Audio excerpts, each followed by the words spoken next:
Hello बच्चों, mathematics by Akash Pandey YouTube channel में आज की क्लास में कोऑर्डिनेट ज्योमेट्री जिसमें हम class 10th ICSE board straight line के बारे में कुछ इंफॉर्मेशंस रखेंगे। जैसे स्ट्रेट लाइन का इक्वेशन कैसे हम फॉर्म करेंगे, उसके लिए किन किन चीजों की रिक्वायरमेंट्स है और क्या क्या कंडीशंस होती हैं, ठीक है, उनको हम बताएंगे। जैसे आपको हम सिखाएंगे जो है बेसिक इंफॉर्मेशन में इंक्लिनेशन क्या होता है, स्लोप क्या होता है, अगर दो लाइंस पैरेलल हैं तो उनके स्लोप्स में क्या रिलेशन होगा, अगर दो लाइंस परपेंडिकुलर हैं तो उनके स्लोप्स में क्या रिलेशंस होंगे, ठीक है। दो लाइंस के बीच में अगर एंगल्स फाइंड करने हो तो कैसे फाइंड करेंगे, और फिर उसके बाद धीरे धीरे करके equation of line different different conditions में हम equations of straight line start करेंगे, ठीक है। तो टॉपिक जो है हमारा, वो आज का टॉपिक क्या है, स्ट्रेट लाइन। देखो आप, सबसे पहले हम बात करते हैं स्ट्रेट लाइन की। जैसे आप लीनियर इक्वेशन पढ़ते हो ना, linear equation in two variable, linear equation in one variable. तो linear equation in two variable जो होता है ना, वो इक्वेशन ऑफ लाइन को ही रिप्रेजेंट करता है, ठीक है। लीनियर इक्वेशन चाहे वो वन वेरिएबल में होगा चाहे टू वेरिएबल में होगा, linear equation in X and Y, X और वाई में रिप्रेजेंट्स, ये हमारे पास क्या रिप्रेजेंट करता है, रिप्रेजेंट्स स्ट्रेट लाइन। एक्स और वाई में जो हमारे पास लीनियर इक्वेशन होता है वो हमारा क्या होता है, स्ट्रेट लाइन। जैसे एग्जांपल की बात करेंगे, A X plus B Y plus C equal to zero, यही हमारा जनरल लीनियर इक्वेशंस होता है ना, ये हमारा क्या होता है, रिप्रेजेंट्स स्ट्रेट लाइन। ये हमारा एक स्ट्रेट लाइन रिप्रेजेंट करता है, ठीक। तो अगर कोई भी पॉइंट, अगर दिया हो कि कोई भी पॉइंट जो है इस लाइन पे लाई करेगा, तो अगर कोई भी पॉइंट लाइन पे लाई करेगा तो इसका मतलब क्या होगा, उस पॉइंट के एब्सिसा, एब्सिसा मतलब एक्स कोऑर्डिनेट एक्स की जगह रखेंगे, वाई कोऑर्डिनेट की वैल्यू वाई की जगह रखेंगे, ठीक है। तो ये इक्वेशन क्या होना चाहिए, सेटिस्फाई होना चाहिए। जैसे देखो, मान लो आपको एक क्वेश्चन दिया गया हो, हाँ, पहले मैं आपको ये सिखा रहा हूँ कैसे आप एब्सिसा ऑर्डिनेट को इसमें सेटिस्फाई कराओगे और क्या कॉन्सेप्ट्स होते हैं जब स्ट्रेट लाइन आप स्टार्ट करते हो। तो बेसिक इंफॉर्मेशन में, जैसे आपसे बोले, मान लो कि पॉइंट, क्वेश्चन सपोज कर लो ऐसे दिया हुआ हो,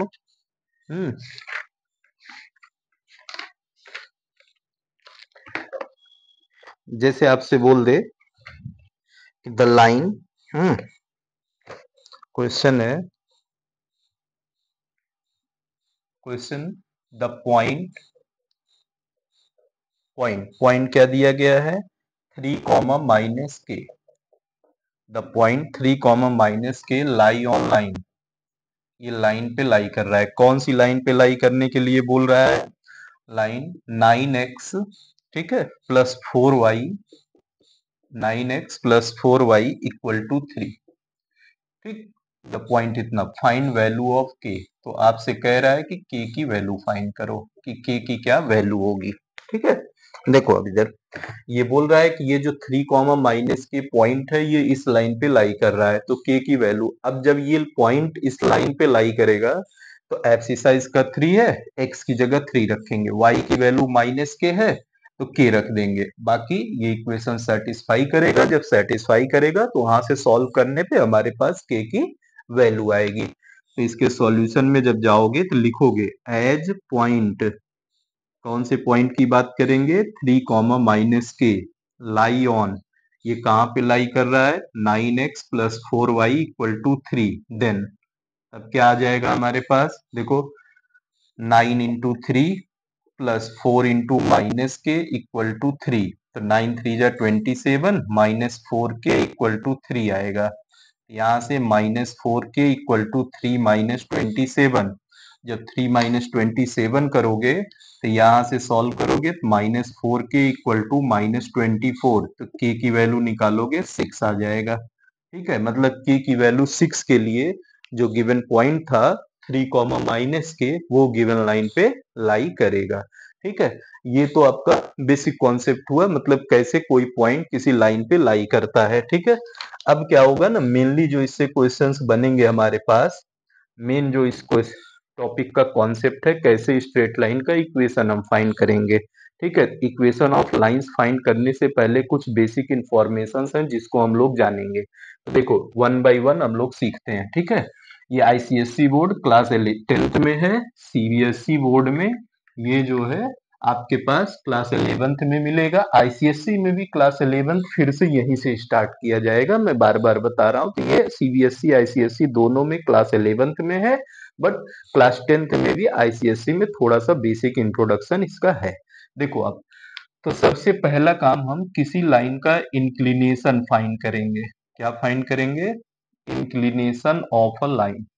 किसी भी लाइन का इंक्लिनेशन हम कैसे निकालते हैं? देखो ये मान लो हमारे पास कोऑर्डिनेट एक्सिस हो गए, ये हमारे पास कोऑर्डिनेट एक्सिस हो गए, ये एक्स एक्सिस, ये वाई एक्सिस हो गया। ठीक है, जहां इंटरसेक्ट करेंगे ये ओरिजिन होगा, आपको पता ही है। अब देखो मान लो एक लाइन है, कोई भी लाइन ड्रॉ कर लो, मान लो ये लाइन आपने ड्रॉ किया, ये जो लाइन है ये लाइन एक्स एक्सिस से पॉजिटिव डायरेक्शन में, पॉजिटिव मतलब एंटी क्लॉकवाइज डायरेक्शन में, तो देखो एक्स एक्सिस का इनिशियल ये होता है ना, तो इससे पॉजिटिव डायरेक्शन यानी कि एंटी क्लॉकवाइज डायरेक्शन में जितना एंगल बनाता है उसी को इंक्लिनेशन कहा जाता है। क्या होता है? इंक्लिनेशन का मतलब क्या आया? कोई भी लाइन अगर हमारे पास है वो एक्स एक्सिस से, पॉजिटिव एक्स एक्सिस से, पॉजिटिव एक्स एक्सिस ये आ रहा है ना, इससे एंटी क्लॉकवाइज डायरेक्शन मतलब पॉजिटिव डायरेक्शन। देखो एंटी क्लॉकवाइज डायरेक्शन को पॉजिटिव डायरेक्शन बोलते हैं, क्लॉकवाइज डायरेक्शन को जो है निगेटिव डायरेक्शन बोलते हैं। तो लाइन अगर एंटी क्लॉकवाइज डायरेक्शन में थीटा एंगल बना रहा है एक्स एक्सिस से, तो ये हमारा क्या कहलाएगा? इंक्लिनेशन। अगर मान लो लाइन ऐसे रही होती, देखो इधर मान लो लाइन ये रही होती, ये, तब देखो एक्स एक्सिस पॉजिटिव ये है ना, ये हमारे पास वाई एक्सिस निकल के आया, ये ओरिजिन हो गया, ये लाइन हो गई। देखो अब ये रियल हमारे पास पॉजिटिव एक्स एक्सिस ये है, ये वाई वाई डैश हो गया। देखो पॉजिटिव डायरेक्शन में कितना एंगल बनाएगा? ये एंगल बनाएगा, ये इंक्लिनेशन होगा इसका। ठीक है, कभी भी ये वाला इंक्लिनेशन नहीं लेना है, ये क्योंकि क्लॉकवाइज डायरेक्शन में मेजर हो जाएगा यानी कि निगेटिव हो जाएगा। ठीक है, तो क्लॉकवाइज नहीं जाना है हमको, पॉजिटिव डायरेक्शन में जाना है, मतलब एंटी क्लॉकवाइज डायरेक्शन में जाना है। ये भी नहीं मेजर करेंगे इधर से हमको हमेशा, और वैसे भी अगर इधर भी करोगे तो ये और ये इक्वल होंगे, वर्टिकली अपोजिट, बट आप हमेशा याद रखना कि पॉजिटिव डायरेक्शन में एक्स एक्सिस से क्या करना है? मेजर करना है।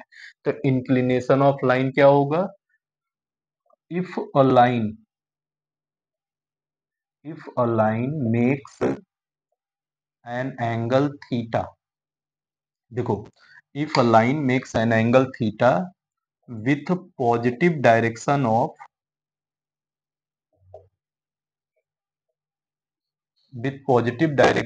X axis. ठीक है, if a line makes an angle theta with positive direction of X axis, then तब यही जो थीटा होगा हमारे पास क्या होगा? Then theta is called inclination of line, यही हमारा इंक्लिनेशन कहलाएगा। ठीक है, इंक्लिनेशन ऑफ लाइन, लाइन का इंक्लिनेशन क्या आया कि कोई लाइन एक्स एक्सिस से पॉजिटिव डायरेक्शन में अगर थीटा एंगल बनाती है तो जो थीटा होगी वही क्या होगी? इंक्लिनेशन ऑफ लाइन हो जाएगा, उस लाइन का इंक्लिनेशन हमारे पास थीटा निकल करके आएगा। ठीक है, अब इसके बाद देखो जब आप इंक्लिनेशन सीख गए, जैसे अब इंक्लिनेशन से रिलेटेड क्वेश्चन एक आप देखोगे तो ज्यादा क्लियर होगा। तो सबसे पहले अगर हम बात करें नोट में, देखो अगर हमारे पास इंक्लिनेशन ऑफ एक्स एक्सिस का इंक्लिनेशन देखो, एक्स एक्सिस से कितना एंगल बनाएगा? जीरो, 0 डिग्री बनाएगा ना। एक्स एक्सिस से पॉजिटिव डायरेक्शन में 0 एंगल बनाएगा, 0 डिग्री बनाएगा। Inclination of X axis 0 degree आएगा। ठीक है, फिर इंक्लिनेशन ऑफ वाई एक्सिस, देखो अब इधर वाई एक्सिस एक्स एक्सिस से पॉजिटिव डायरेक्शन में, मतलब ये देखो ये इधर ये, तो ये कितना बन रहा है? 90 डिग्री बन रहा है ना। इंक्लिनेशन ऑफ वाई एक्सिस क्या आ जाएगा? 90 degree. Inclination of X axis जो है वो 0 degree, inclination of Y axis जो आएगा वो हमारे पास 90 डिग्री बनेगा। ठीक है, अब इसके बाद इस इंक्लिनेशन का मेन यूज क्या है? स्लोप निकालने के लिए, किसी भी लाइन का स्लोप क्या होता है? ठीक है। जैसे अभी आप जब हायर क्लास में जाओगे, क्लास 11th में या क्लास 12th में, तो स्लोप या ग्रेडियंट एक ही चीज होती है, उसको रेट बोलते हैं, तो उसको आप डेरिवेटिव्स के हेल्प से निकालोगे। बट यहाँ क्या होगा, यहाँ आप जो है स्लोप का यूज, स्लोप जो है इंक्लिनेशन के बेसिस पे फाइंड करोगे। तो देखो आप, जैसे अगर हम बात करेंगे नेक्स्ट, स्लोप ऑफ लाइन, किसी भी लाइन का स्लोप क्या होता है, ठीक है, स्लोप ऑफ अ लाइन।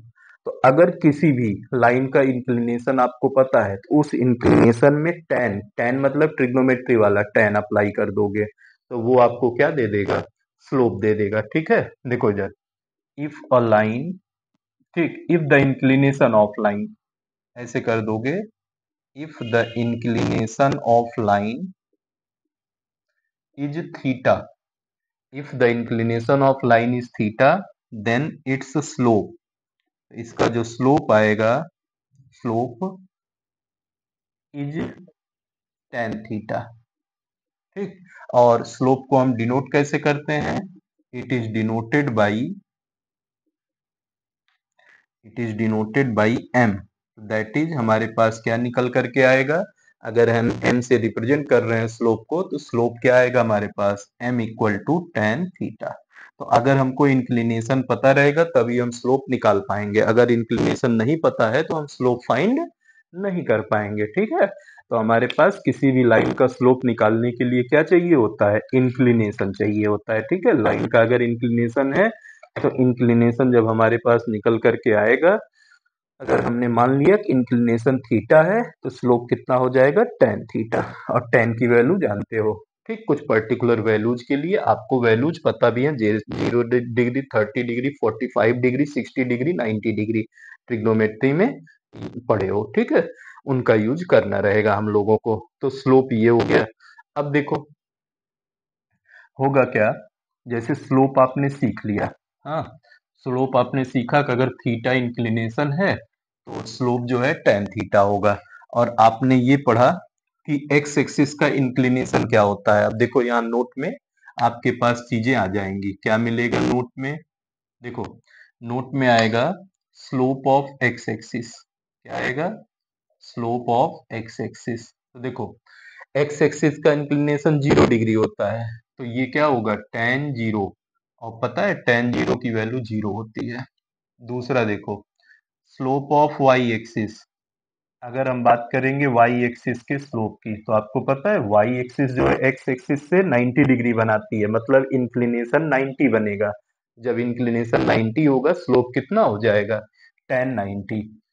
और टेन 90 की वैल्यू जो होती है ये इन्फिनिटी होती है। तो ये हमारे पास स्लोप से रिलेटेड एक कॉन्सेप्ट आया कि अगर हमारे पास क्या दिया रहेगा, एक्स एक्सिस के स्लोप की जरूरत पड़ेगी, तो ये याद कर लो आप, एक्स एक्सिस का स्लोप क्या होता है, 0 होता है। वाई एक्सिस का स्लोप क्या होता है, 1/0, या उसी को इन्फिनिटी। कैलकुलेशन के लिए आप 1/0 ले लोगे, जब आपको कहीं कैलकुलेशंस की रिक्वायरमेंट होगी, तो आप 1/0 लोगे। ठीक है, जैसे अब देखो एक छोटा सा एमसीक्यू टाइप का question, if the inclination of line, ध्यान देना, if the inclination of line is 60 degree, मान लो ये बोल रहा है, फाइंड इट्स स्लोप, ध्यान से समझना, फाइंड इट्स स्लोप। तो देखो आप सॉल्यूशन में जाओगे, बोल रहा है कि इंक्लिनेशन जो लाइन का है वो 60 डिग्री है, तो इसका स्लोप फाइंड करो।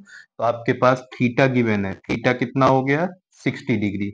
देन जब थीटा की वैल्यू 60 हो गया, स्लोप m इक्वल टू क्या आ जाएगा, slope m equal to tan 60, और टेन 60 की वैल्यू कितनी होती है, √3। ये आपके पास इंक्लिनेशन अगर गिवन है, तो आप किसी लाइन का स्लोप। अब देखो इसी में क्वेश्चन कैसे वेरी कर सकता है, ध्यान देना इधर, जैसे ये तो डायरेक्टली 60 डिग्री दे दिया था ना।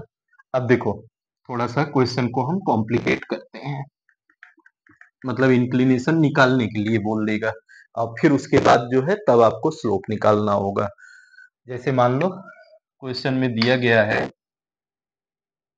If a line makes an angle, ठीक है, कितना, मेक्स एन एंगल, सपोज कर लो 30 डिग्री, 30 डिग्री का एंगल बना रहा है, किससे? With positive direction of Y axis, positive direction of Y axis. Then find inclination, inclination and hence, inclination फाइंड करना है and hence slope of line. ठीक, जब इंक्लिनेशन निकल जाएगा तब स्लोप ऑफ लाइन फाइंड करना है। क्या बोला क्वेश्चन में? क्वेश्चन में बोल रहा है कि if a line makes an angle 30 degree, कोई लाइन है वो 30 डिग्री का एंगल बना रहा है, किससे? With positive direction of Y axis, Y axis से पॉजिटिव डायरेक्शन में 30 डिग्री का एंगल बना रहा है। तो आपसे बोल रहा है find inclination and hence slope of line. देखो जरा समझो मीनिंग क्या है इस क्वेश्चन का। ये हमारे पास कोऑर्डिनेट एक्सिस बनेगा, ये एक्स एक्सिस हो गया और इधर वाई एक्सिस हो गया, बन गया ये ओरिजिन हो गया। ठीक है, ये बोल रहा है एक लाइन पॉजिटिव डायरेक्शन में वाई एक्सिस से 30 डिग्री, देखो वाई से पॉजिटिव तो वाई का पॉजिटिव डायरेक्शन ये वाला पार्ट होता है ना, इससे 30 डिग्री बना रहा है, ये आया। तो आप देखो अगर ये 30 तो आपको पता है कि यहाँ से यहाँ 90 एक्स एक्सिस से कितना बनाएगा, देखो ये 90 बन रहा है और ये 30, अगर ये 30 तो ये पूरा कितना हो जाएगा, यहाँ से यहाँ तक 90 यहाँ से यहाँ तक जाएगा और 30 डिग्री ये एक्स्ट्रा तो 120 डिग्री आ जाएगा। तो आप सबसे पहला काम लिखोगे सॉल्यूशन में क्या, इंक्लिनेशन इक्वल टू, इंक्लिनेशन कितना आएगा, थीटा इक्वल टू ये 90 प्लस 30। क्यों? क्योंकि वाई एक्सिस से एंगल बना रहा है, तो जबकि इंक्लिनेशन कहाँ से मेजर होता है, positive direction of X axis से। तो ये 90 इधर जाएगा, ये एक्स एक्सिस 30 एक्स्ट्रा, 90 प्लस 30 कितना हो जाएगा, 120। अगर ऐसे डाउट है देखो, ये 30 होगा वर्टिकली अपोजिट एंगल से, ये 90 है तो ये 60 होगा, लीनियर पेयर से ये 120 आ जाएगा। 90 प्लस 30 कितना आएगा, 120 डिग्री। ठीक, ये इंक्लिनेशन हो गया। नाउ स्लोप ऑफ लाइन, देखो आपके सिलेबस में तो क्लास 10 तक एक्यूट एंगल के लिए ही ट्रिग्नोमेट्री है, फिलहाल अब इसमें देख लो। नाउ स्लोप ऑफ लाइन, तो slope of line n equal to tan 120 degree आएगा। तो 120 डिग्री ऑब्ट्यूज एंगल हो गया ना, तो ऑब्ट्यूज एंगल जो होता है उसमें tan की वैल्यू निगेटिव होती है, केवल साइन पॉजिटिव होता है, कोसेक पॉजिटिव होता है। बाकी देखो ऑब्ट्यूज एंगल के लिए साइन पॉजिटिव, कोसेक पॉजिटिव, बाकी कॉस, टेन, कॉट, सेक ये सब निगेटिव होते हैं। तो ये टेन है, टेन निगेटिव आएगा, तो ये कितने के इक्वल होगा, 60 डिग्री। 180 का 180 इसमें से 180 में से 60 माइनस करोगे तो 120 आएगा, ये माइनस टेन 60 डिग्री के इक्वल। ऐसे देख लो ना कैसे पता चला, ये वाला एंगल 60 बन रहा है ना, इधर ध्यान दो, ये वाला एंगल 60 बन रहा है, ये भी तो एक्स एक्सिस से है लेकिन निगेटिव डायरेक्शन में है, तो इसलिए माइनस लगा दो, तो ये 120 माइनस 60 के इक्वल होगा। तो माइनस टेन 60 तो ये माइनस √3 आ जाएगा। ये हमारे पास जब किसी भी लाइन का इंक्लिनेशन दिया हो, ना इंक्लिनेशन डायरेक्ट दिया हो, तो उससे रिलेटेड कोई इंफॉर्मेशन गिवन हो, तब उस लाइन का आप स्लोप कैसे फाइंड करोगे, ये कॉन्सेप्ट हो गया। ठीक है, अब हम लोग कुछ और बेसिक जो है देखते हैं। जैसे आपको मैंने बता दिया स्लोप क्या होता है। अब कुछ कंडीशंस होती हैं ना, अगर दो लाइंस पैरेलल हैं तब उनके स्लोप्स में क्या रिलेशन निकल करके आएगा, दो लाइंस अगर परपेंडिकुलर हैं तब उनके स्लोप्स में क्या रिलेशन निकल करके आएगा, ये सब चीजें हम लोग सीखते हैं। देखो आप, और मान लो ये तो ठीक है इंक्लिनेशन, अगर इंक्लिनेशन ना दिया रहे, दो पॉइंट्स के कोऑर्डिनेट पता हो, उनको ज्वाइन करने वाले लाइन का कैसे हम स्लोप निकालेंगे। तो अगला टॉपिक जो है, देखो नेक्स्ट जो टॉपिक है वो है slope of line joining two given points, slope of line joining two given points. एक मान लेते हैं a x1 y1, ठीक, एंड b x2 y2, दो पॉइंट्स दिए गए हैं। हाँ, दो पॉइंट्स हैं a x1 y1 और b x2 y2। जैसे इसके पहले मैंने स्लोप निकालने के लिए क्या बताया, जब उसका इंक्लिनेशन पता रहेगा या उससे इंक्लिनेशन से रिलेटेड कोई इंफॉर्मेशन गिवन रहेगी। अब यहाँ स्लोप निकालने के लिए क्या रहेगा, दो पॉइंट्स के कोऑर्डिनेट्स गिवन होंगे, तो कैसे आप स्लोप फाइंड करोगे। देखो इधर, जब आपको दो पॉइंट्स के कोऑर्डिनेट्स पता होंगे, जब स्लोप निकालना होगा तो कैसे निकलेगा, ध्यान देना इधर। मान लो ये तुम्हारे पास कोऑर्डिनेट एक्सेस आया, एक्स एक्स डैश, एक पॉइंट ए ले लेते हैं और इधर एक पॉइंट बी ले लेंगे। बी का कोऑर्डिनेट जो है x2 y2 और ए का कोऑर्डिनेट हम x1 y1 मान लेते हैं। ठीक है, इस लाइन ए बी का स्लोप निकालना है। बात समझे? दो पॉइंट, तो ये लाइन हम प्रोड्यूस कर देंगे, कहीं न कहीं से तो पास करेगी ही ना। देखो स्लोप क्या होता है, पॉजिटिव डायरेक्शन में एक्स एक्सिस से जितना एंगल बनाएगा, इस वाई, देखो क्या करेंगे, बी से एक परपेंडिकुलर यहाँ और एक ए से, तो ये ए एम मान लो और इधर बी एन मान लो, ये परपेंडिकुलर हो गया। तो ए से भी हम एक हॉरिजॉन्टल लाइन ड्रॉ कर देंगे। बात समझे? हम मान लेंगे लाइन का इंक्लिनेशन थीटा है, तो देखो ये एंगल थीटा होगा, तो ये लाइन और ये लाइन पैरेलल है, ये एक ट्रांसवर्सल लाइन, इधर ये भी एंगल कितना हो जाएगा, थीटा हो जाएगा। फिर से ध्यान से सुनो, एक point A x1 y1 given है, एक point B x2 y2 given है।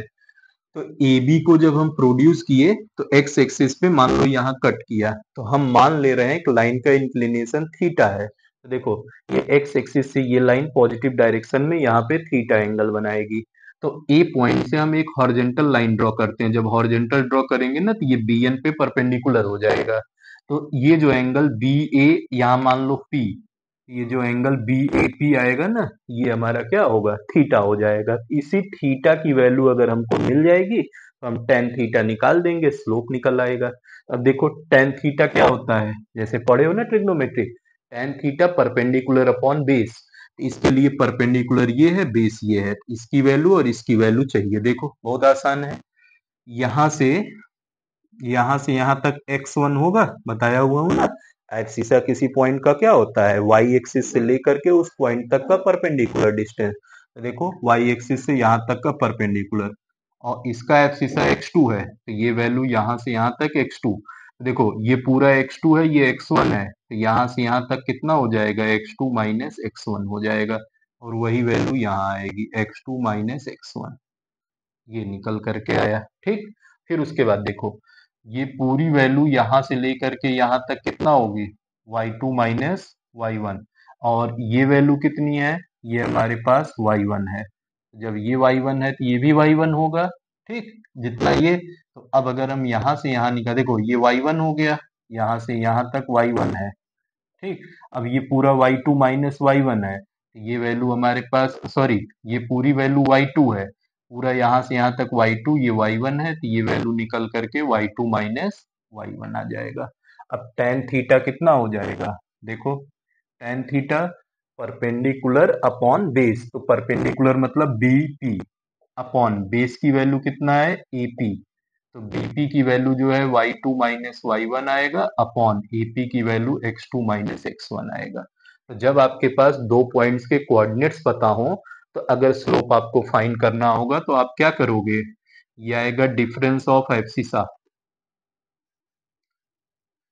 Sorry difference of ordinate, y2 minus y1 मतलब डिफरेंस ऑफ ऑर्डिनेट्स, और दूसरा क्या आएगा, difference of abscissa.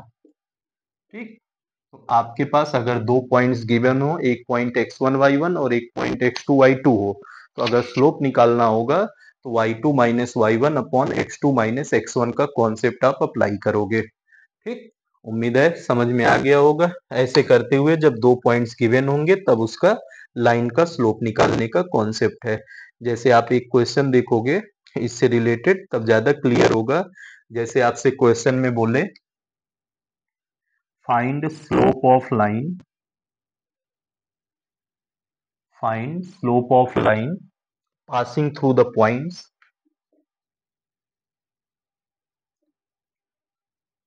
passing through the points, find slope of line passing through the points a का coordinate है -2, 3 and b, और b का कोऑर्डिनेट है -2, 3, b का कोऑर्डिनेट 2, 7 है। देखो ये बोल रहा है find slope of line passing through the points A का कोऑर्डिनेट -2, 3 एंड बी का कोऑर्डिनेट 2, 7 है। जब इसके स्लोप की बात करोगे तो आपने पढ़ा ना, स्लोप इक्वल टू क्या होता है, y2 minus y1 upon x2 minus x1, जब कोऑर्डिनेट्स पता होंगे। तो स्लोप मतलब m मान लो। तो देखो किसी भी पॉइंट को आप x1 y1 ले लो, किसी को भी x2, तो ये मान लो x1 y1 हो गया ये वाला, ठीक है। और ये पॉइंट जो है तुम्हारे पास, तुम सपोज कर लो x2 y2, तो आपने पढ़ा y2 माइनस y1, तो 7 minus 3 upon x2 minus x1, x2 की वैल्यू 2 माइनस x1 की वैल्यू -2, ये 4 अपॉन 2 प्लस 2, तो ये 4 अपॉन 4 कट करके 1 आ जाएगा। इस लाइन का स्लोप कितना आ गया, 1 आ गया, ठीक है। लाइन का स्लोप 1 आने का मतलब, अगर इसी में मान लो इंक्लिनेशन निकालने के लिए बोला होता, स्लोप तो आप निकाल लिए, इंक्लिनेशन निकालने के लिए बोला होता तो आप जानते हो स्लोप tan थीटा के इक्वल होता है, tan थीटा 1, तो 1 tan में कितने की वैल्यू होती है, 45 डिग्री। तो यहाँ से थीटा की वैल्यू 45 डिग्री निकल करके आएगा। आई बात समझ में? ये हमारे पास किसी भी लाइन का इंक्लिनेशन निकल गया। कब, जब दो पॉइंट्स के कोऑर्डिनेट्स गिवन रहेंगे, उनको ज्वाइन करने वाले लाइन का अगर स्लोप फाइंड करना होगा तब के लिए। नेक्स्ट देखो, नेक्स्ट जो है आपको जो है लाइंस अगर पैरेलल हैं तो क्या कंडीशंस होंगी, दो लाइंस अगर परपेंडिकुलर हैं तो क्या कंडीशंस होंगी उनके स्लोप्स के बीच में, और दो लाइंस के बीच में एंगल भी निकालना हम इसी से सीखेंगे, ठीक है। देखो आप, जैसे मान लो आपके पास दो लाइंस हैं, पैरेलल हैं एक दूसरे के, यहाँ पे मान लो आपने कोऑर्डिनेट एक्सिस बना लिया, ठीक। देखो ये एक्स एक्सिस हो गया यहाँ पे, और यहाँ वाई एक्सिस हो गया, ये हमारे पास ओरिजिन हो गया। बात समझ में आई? देखो अब ये हमारे पास दो लाइंस आई, एक लाइन मान लो ये आया जिसका इंक्लिनेशन थीटा 1, एक दूसरी लाइन ये आई जिसका इंक्लिनेशन थीटा 2 है, ठीक। मतलब इसका स्लोप m1 मान लो, इसका स्लोप m2 मान लो, ये वाले लाइन का स्लोप m1 है, इस वाले लाइन का स्लोप m2 है। क्या रिलेशन आएगा, देखो हमारे पास, हम मान लेते हैं लेट, क्या मानेंगे, लेट इस लाइन का नाम ए बी दे दो, ए बी, ठीक है, ये ए बी हो गया, और इस वाले लाइन का नाम सी डी दे दो, ये सी डी है। लेट हम मान लेते हैं A B and C D be two lines, A B and C D be two lines with slopes m1 m2 and, और इनके जो है क्या, inclinations are theta 1 theta 2 respectively. Respectively का मतलब थीटा 1 जो है ए बी का इंक्लिनेशन है, और थीटा 2 जो है वो सी डी का इंक्लिनेशन है। अब इधर देखो, आपको बता m1 स्लोप इसका है, किसका, ए बी का, और m2 जो है स्लोप वो सी डी का है, ये निकल के आया। अब अगर आपके पास देखो, if A B parallel to C D, यहाँ हेडिंग डाल देना, हाँ, if two lines are parallel, दो लाइंस अगर पैरेलल हैं तो क्या रिलेशन बनेगा, टू लाइंस आर पैरेलल। पहला केस ये है, कंडीशन है, दो लाइंस अगर पैरेलल होंगे तो क्या कंडीशन बनेगा। देखो ए बी आपके पास सी डी के पैरेलल है, देन ध्यान देना, ये लाइन पैरेलल, ये एक ट्रांसवर्सल लाइन, इनके करस्पॉन्डिंग एंगल्स इक्वल होंगे, थीटा 1 इक्वल टू थीटा 2 बन जाएगा। अगर थीटा 1 इक्वल, क्योंकि हमको स्लोप्स में रिलेशन निकालना है, तो अगर थीटा 1 पहली लाइन का इंक्लिनेशन है तो इसका स्लोप tan थीटा 1, इधर tan अप्लाई किए तो इधर भी tan अप्लाई कर देंगे, tan थीटा 1 tan थीटा 2 के इक्वल हो जाएगा, ठीक। तो tan थीटा 1 की वैल्यू m1 के इक्वल, और tan थीटा 2 की वैल्यू m2। इसका मतलब क्या हुआ कि अगर दो लाइंस पैरेलल होंगी, उनके स्लोप्स आपस में इक्वल होंगे, पहली कंडीशन। दैट इज क्या निकल करके आएगा, if two lines are parallel, if two lines are parallel then their slopes will be equal, ये चीज निकल करके आएगा, ठीक है। अगर दो लाइंस पैरेलल होंगी तो उनके स्लोप्स आपस में इक्वल, हमेशा अगर बोला एक लाइन बोल दिया, कोई लाइन जो है उसका स्लोप इतना है, दूसरे लाइन के पैरेलल है, तो समझ जाना कि उसका स्लोप पहले वाले लाइन के इक्वल होगा। तो अब इसी में देखो क्या मिल जाएगा, नोट में अगर बात करेंगे तो पहला slope of line parallel to X axis, तो आपने पढ़ा ना एक्स एक्सिस का स्लोप कितना होता है, जीरो। तो slope of line parallel to X axis equal to zero. X axis के पैरेलल चाहे जो भी लाइन होगी उसका स्लोप कितना हो जाएगा, जीरो। दूसरा देखो slope of line parallel to Y axis, चाहे पैरेलल टू वाई एक्सिस बोल दोगे चाहे परपेंडिकुलर टू एक्स एक्सिस बोलोगे। पैरेलल टू सॉरी स्लोप, हाँ, slope of line parallel to Y axis, तो आपने पढ़ा ना वाई एक्सिस का स्लोप इन्फिनिटी होता है, ठीक। तो वाई एक्सिस का स्लोप अगर इन्फिनिटी है तो उसके पैरेलल तो ये इन्फिनिटी आएगा, कैलकुलेशन के लिए 1/0 ले लेंगे। ये केस तब आया जब हमारे पास दो लाइंस एक दूसरे के क्या होती हैं, पैरेलल होती हैं, तब क्या केस निकल करके आए ये। नेक्स्ट देखो आप, दो लाइंस अगर परपेंडिकुलर हैं तब क्या होगा, ध्यान से, जैसे ये तो पैरेलल लाइंस थी, तो आपने पढ़ा दो लाइंस अगर पैरेलल हैं तो उनके स्लोप्स आपस में इक्वल होंगे। अब क्या देखेंगे, दो लाइंस अगर एक दूसरे के परपेंडिकुलर हैं तब क्या कंडीशन बनेगी, ठीक। तो ये आपको याद करना है, डेरिवेशन आपके सिलेबस में नहीं है, ब्राइटनेस ज्यादा है इसलिए थोड़ा लाइट बंद करना पड़ रहा है। देखो बोर्ड चमक रहा है, ध्यान देना। ये मान लो आपके पास कोऑर्डिनेट एक्सिस बना, इधर एक्स हो गया, इधर एक्स डैश, इधर ओरिजिन हो गया, ठीक है। तो ये आपके पास मान लो दो लाइन है, एक लाइन ये आ रही है, ए बी ले लो, ठीक, ये ए बी। एक लाइन ये आ रही है, इसको सी डी ले लो, ठीक है, ये डी, और इधर सी निकल के आए। दोनों मान लो पी पे कट कर रहे हैं, और इधर क्यू पे एक्स एक्सिस को, इधर आर को, आर पे वाई एक्सिस को। देखो पहली लाइन का इंक्लिनेशन मान लो थीटा 1, दूसरी लाइन का इंक्लिनेशन मान लोगे थीटा 2। इनके बोला लाइंस परपेंडिकुलर हैं तो इनके बीच का एंगल 90 डिग्री बन जाएगा, ठीक है। और स्लोप्स पहले वाले ए बी का स्लोप मान लो m1, जिसका इंक्लिनेशन थीटा 1 है उसका स्लोप m1, और जिसका इंक्लिनेशन थीटा 2 है उसका स्लोप m2 मान लो। तो आप क्या लिखोगे, देखो आप यहाँ कंडीशन क्या है, if two lines are perpendicular, two lines are perpendicular, अगर दो लाइंस परपेंडिकुलर हैं तब के केस में क्या होगा, उनके स्लोप्स में क्या रिलेशन बनेगा। अगर दो लाइंस परपेंडिकुलर हैं उनके स्लोप्स में क्या रिलेशन बनेगा वो चीज। तो देखो आप सपोज कर लो आप कि if m1 if theta 1 theta 1 comma theta 2 and inclination of lines एक minute, theta 1 and theta 2 and m1 m2, ठीक, are inclinations and slopes of two lines A B and C D,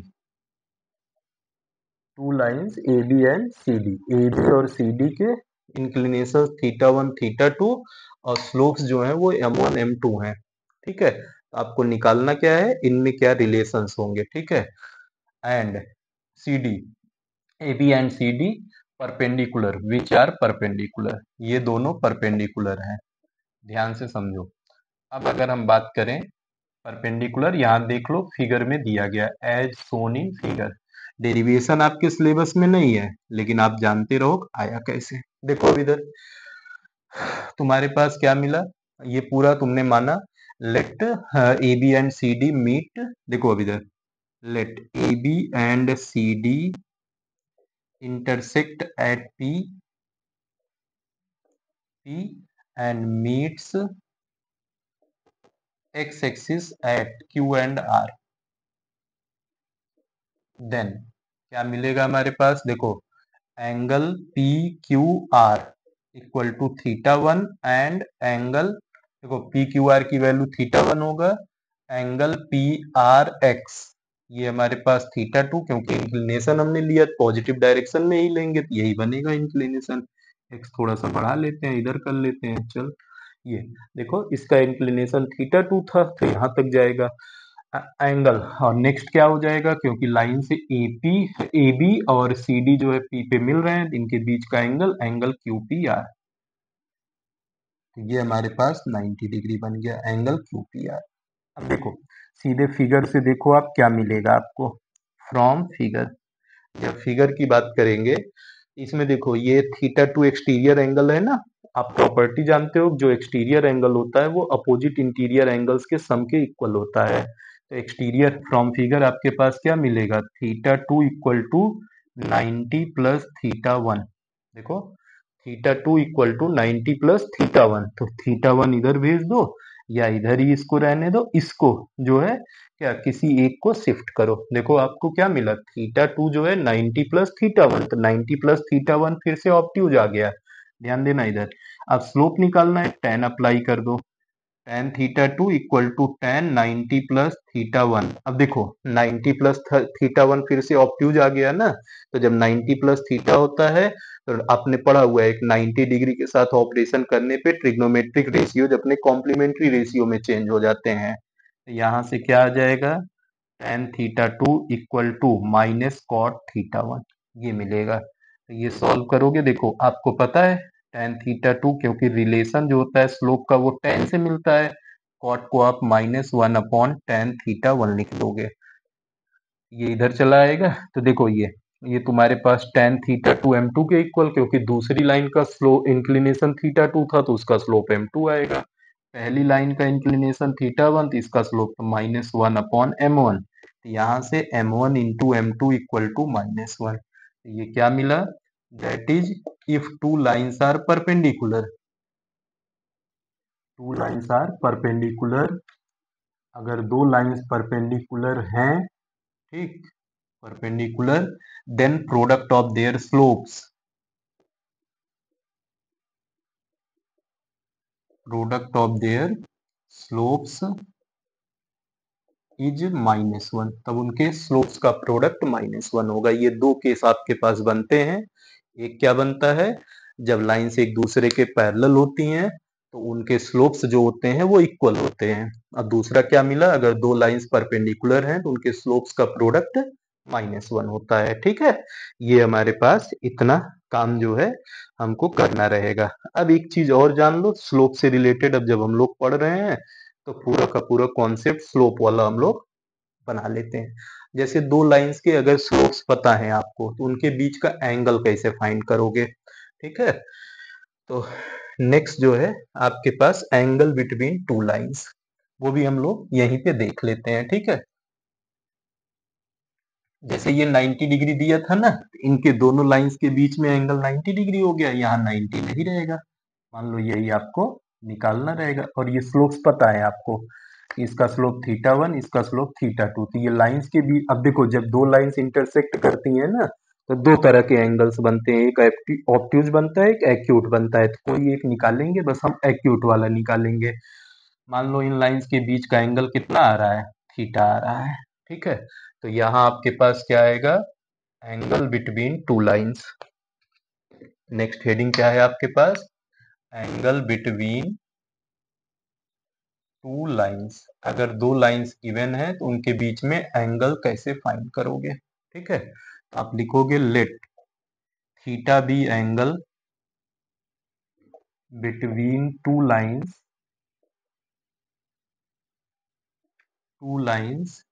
A B and C D, ठीक, with inclinations, उनके inclinations आप बता दिए theta one and theta two, ठीक, and their corresponding slopes, and their slopes are, इनके slopes आप मान लिए कि m1 m2 रिस्पेक्टिवली।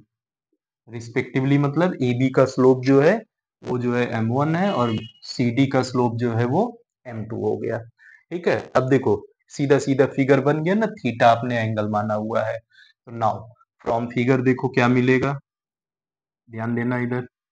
वहां क्या था, लाइंस परपेंडिकुलर थी तो ये 90 डिग्री बना हुआ था। यहाँ क्या है, लाइन से एक दूसरे लाइंस के बीच का एंगल थीटा है।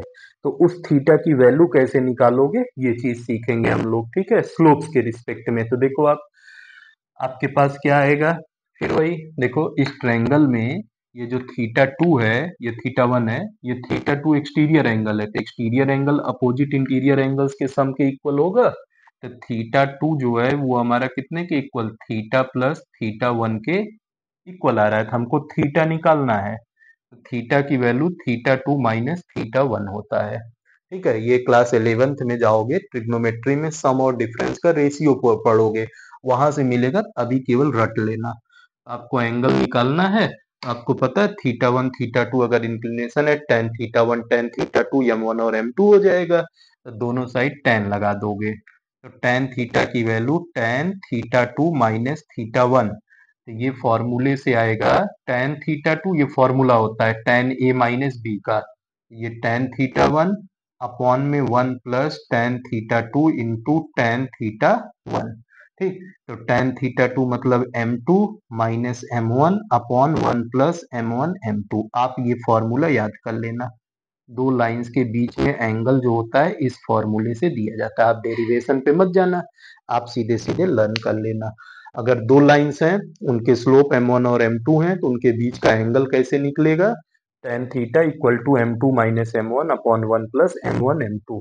तो आप सॉल्व करोगे, जो वैल्यू आएगी फिर देखोगे tan में कितने डिग्री की वैल्यू है, उसके बेसिस पे आप एंगल फाइंड कर लोगे। तो आज की क्लास में मैं स्ट्रेट लाइन का बेसिक कॉन्सेप्ट आपको सिखाया। ठीक है, कैसे आप जो है किसी लाइन का इंक्लिनेशन दिया हुआ है तो उसके हेल्प से स्लोप फाइंड करोगे, या कोई लाइन दो पॉइंट से पास कर रहा है तब उसका स्लोप कैसे फाइंड करोगे। ठीक है, अब फिर उसके बाद आपके पास दो लाइंस अगर पैरेलल हैं तो उनके स्लोप्स के बीच में क्या रिलेशन होता है, दो लाइंस अगर परपेंडिकुलर हैं स्लोप्स में क्या रिलेशन होता है, और दो लाइंस के बीच में अगर एंगल फाइंड करना हो, अगर उनके स्लोप्स पता है तो क्या क्राइटेरिया हम अप्लाई करते हैं। तो आज ये पहला लेक्चर, कल से इक्वेशन ऑफ लाइन, एक क्लास और लगेगा, क्लास 10th के लिए एक क्लास और लगेगा। ठीक, तो उसको हम लोग खत्म कर लेंगे।